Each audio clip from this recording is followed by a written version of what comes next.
तरह की दर्शाता है क्या है? देखिए, देश के यशस्वी प्रधानमंत्री नरेंद्र भाई मोदी जी के नेतृत्व में पूरा देश दुनिया के मानचित्र पे प्रगति के साथ दिन प्रतिदिन बढ़ रहा है।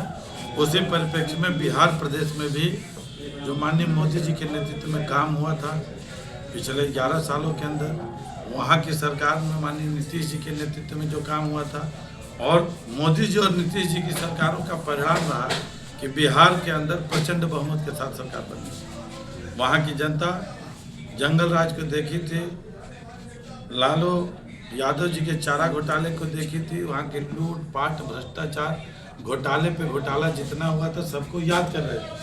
और इसलिए नीतीश जी के और मोदी जी के नेतृत्व में जो विकास बिहार से लेकर पूरे देश में दिन प्रतिदिन हो रहा है और जो आत्मनिर्भर भारत बनाने की दिशा में देश चल पड़ा है, उसी का परिणाम रहा कि जो वहाँ के माताओं बहनों को 10-10 हज़ार रुपया और आगे उनके आत्मनिर्भर भारत बनाने की दिशा में जो कदम बढ़ाया गया, जो वहाँ पे विकास किया गया, जो डेवलपमेंट का काम हुआ है, उस पर बिहार की जनता ने भरोसा किया है और उस भरोसे पे प्रचंड बहुमत के साथ सरकार। अखिलेश यादव कह रहे हैं कि एसआईआर करके बीजेपी ने खेला कर दिया वहाँ पे। अब देखिए, अखिलेश जी को समझना चाहिए एक बड़ी पार्टी के वो राष्ट्रीय अध्यक्ष, एसआईआर कोई नई चीज नहीं है।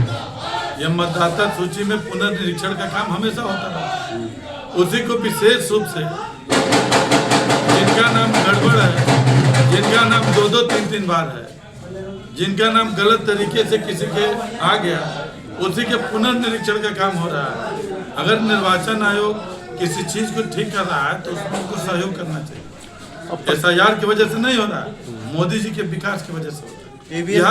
उत्तर प्रदेश में कौन एसआईआर था कि फिर दोबारा यहाँ पे योगी जी के नेतृत्व में बहुत लंबे समय के बाद सरकार बनी। राहुल गांधी कह रहे हैं कि हमेशा जो है बीजेपी जो है वोट चोरी करके जीत जाती है और जो मोदी जी जो है वोट चोरी करके ही प्रधानमंत्री। देखिए, राहुल जी को तो वोट चोरी पे और वोट पे बोलने का कोई अधिकार है नहीं, क्योंकि उनके नाना जो जवाहरलाल नेहरू जी भी जब देश के प्रधानमंत्री बने थे तो उस समय देश के लोगों की भावना सरदार वल्लभ भाई पटेल के ऊपर है और 16 लोगों में से 13 लोगों ने उनके पक्ष में मतदान किया।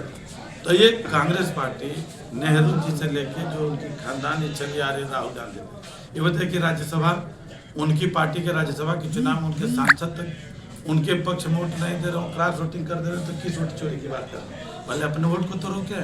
और ये बताइए कि जहाँ पे उनकी सरकार बन जा रही है तो वहाँ पे वोट चोरी नहीं है, और जहाँ पे भारतीय जनता पार्टी और एनडीए की सरकार बन रही है वहाँ पे वोट चोरी है। हरियाणा में 25 लाख वोट चोरी का आरोप लगा है, बोले कि हमने सबूत भी दिया है। हिंदुस्तान के नागरिक है, वो स्वतंत्र है, लेकिन उनको समझना चाहिए कि एक कांग्रेस पार्टी के और अपोजिशन को नेता एक जिम्मेदार पद पर बैठे हुए, और कोई भी जिम्मेदार व्यक्ति को कोई भी बात समाज के अंदर जिम्मेदारी के साथ करना चाहिए।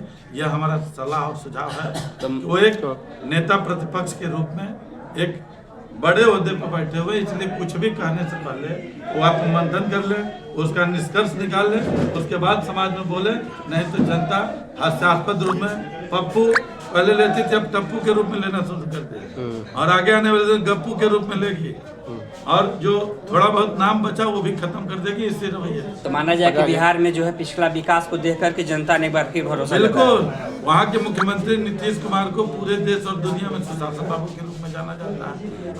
आज मोदी जी का मॉडल बिहार देश नहीं पूरे दुनिया के रूप में पूरी दुनिया अडॉप्ट कर रही है, और इसीलिए हम सब के नेता आज दुनिया के सबसे लोकप्रिय, शक्तिशाली और सर्वमान और सबसे ताकतवर कोई नेता है तो नरेंद्र भाई मोदी हैं, और आज उनके नेतृत्व में उनके मॉडल को पूरी दुनिया सराह रही है, उसी के चिन्हों पे चल रही है। और इसीलिए उनका सपना है कि जो हमारे आपके पूर्वजों ने इस देश को आज़ादी दिलाने में अपने प्राण की आहुति दी, जब उनका हम शताब्दी वर्ष मनावे 2047 में, तो एक ऐसा भारत जो आत्मनिर्भर भारत हो, अपने पे पैरों पे खड़ा हुआ भारत हो, स्वावलंबी भारत हो, और दुनिया के मानचित्र में सभी क्षेत्रों में दुनिया का प्रतिनिधित्व करने वाला भारत हो, उसी की कल्पना करके, उसी सोच के साथ, उसी विजन के साथ और उसी आत्मविश्वास के साथ विकसित भारत बनाने की दिशा में मोदी जी के नेतृत्व में देश चल पड़ा है। और उसी की एक झलक बिहार का एक परिणाम कि प्रचंड बहुमत के साथ, और जहाँ जहाँ चुनाव हुआ, चाहे हरियाणा हो, महाराष्ट्र हो, दिल्ली में हम 27 साल के बाद आए,